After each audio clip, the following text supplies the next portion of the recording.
And we're back and in studio now. During this month of May, actually, we were talking about how closely we examine our relationship with the Blessed Mother. And joining us now is Sister Ann Flanagan, talk about something that the daughters are putting together. And maybe if we could get right into it and tell us a little bit about this Minute a Day in May. Well, the Minute a Day for the month of May came out of our reflection on the centenary of Our Lady of Fatima's first apparition, which is tomorrow. And we're thinking, how can we help people to kind of enter into this experience and receive Mary's message again, but not just focused on the anniversary of her apparitions, but really the entire month of May. And everybody's got a minute that they can spare. And so we put together a little daily email message that has a gorgeous piece of Marian art, a reflection about Mary and her role in our lives and her role, also, of course, in the life of Jesus and salvation history.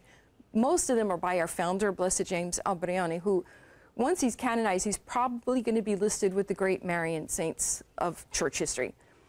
Then, because I'm a singer with the Daughters of St. Paul Choir, I also included a link to a song in honor of Our Lady, sung by the Daughters of St. Paul Choir.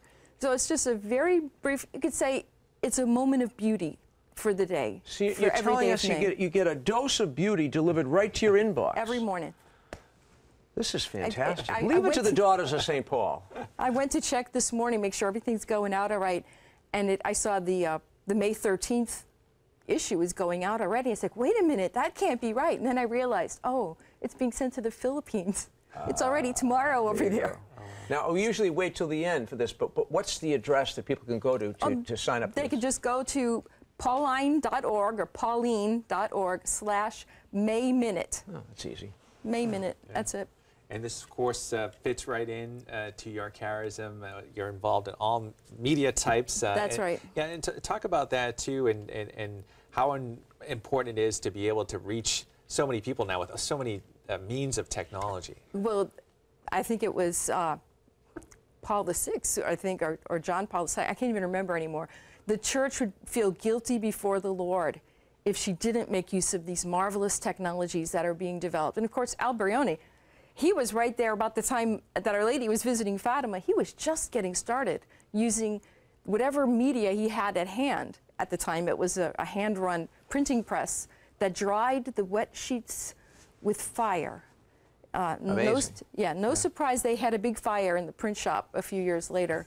But whatever the technology he could get his hands on, he would say, let's see how we can use this to promote what is good and true and beautiful, spread the gospel of Jesus Christ, give the church a voice in this world of communication, because otherwise her voice will be, kind of outshouted, because there are so many other voices. I'm thinking the centenary of Our Lady of Fatima, our Blessed Mother called for a spirit of reparation, and then we look at this whole 100 years, and this is 100 years of media development in which the media have had a great part to play in spreading the message of Fatima, the teachings of the church, but also in magnifying the occasions of sin, and you could almost say multiplying the negative effects. So there's tremendous connection there, the spirit of reparation.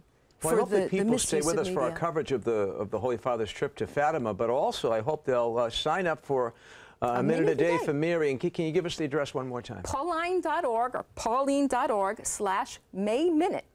Easy as that. Sister Ann, thank you so much for being with us. And great to be with y'all this morning. What a great way to showcase the Blessed Mother during this month of May. Thank you all for joining us. God bless everybody.